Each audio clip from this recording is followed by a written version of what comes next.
പ്രവാസി സമൂഹത്തിലെ നിരവധി സാമൂഹിക, സാംസ്കാരിക, രാഷ്ട്രീയ രംഗങ്ങളിൽ സജീവ സാന്നിധ്യമായിരുന്ന ഷിഹാബുദ്ദീൻ എ അന്തരിച്ചു.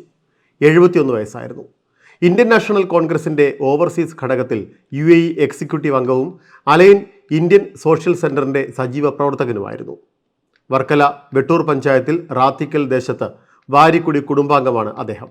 1970കളുടെ അവസാനത്തിലാണ് ഷിഹാബുദ്ദീൻ എ UAEയിൽ അലൈനിൽ പ്രവാസ ജീവിതം ആരംഭിച്ചത്. 2011 റാത്തിക്കൽ കൂട്ടായ്മ എന്ന പ്രവാസി സംഘടനയ്ക്ക് രൂപം നൽകുന്നതിൽ പ്രധാന പങ്ക് വഹിക്കുകയും അതിൻ്റെ പ്രഥമ പ്രസിഡന്റ് എന്ന ചുമതലയും നിർവഹിച്ചു.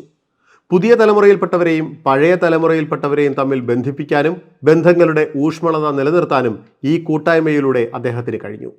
റാത്തിക്കൽ കൂട്ടായ്മ ട്രേഡിംഗ് ലിമിറ്റഡ് എന്ന പബ്ലിക് ലിമിറ്റഡ് കമ്പനിയുടെ പ്രൊമോട്ടർ, ഡയറക്ടർ ബോർഡ് അംഗം എന്നീ ചുമതലകളും അദ്ദേഹം വഹിച്ചു. കേരള അലൈൻ റിട്ടേണീസ് അസോസിയേഷൻ അഥവാ ARA ഈ സംഘടനയുടെ ഭാരവാഹിത്വം, വർണ്ണ പ്രൈവറ്റ് ലിമിറ്റഡ് കമ്പനി അംഗം തുടങ്ങിയ നിലകളിലും അദ്ദേഹം പ്രവർത്തിച്ചു. മുസ്ലിം education trust four coastal area എന്ന സ്ഥാപനത്തിൻ്റെ ട്രഷററായും അദ്ദേഹം പ്രവർത്തിച്ചിട്ടുണ്ട്. ഭാര്യ ലൈല, മക്കൾ ഷഹീൻ, ഷംല, ഷഹാന. ഖബറടക്കം വെട്ടൂർ കേന്ദ്ര ജമാഅത്തിൽ നടന്നു.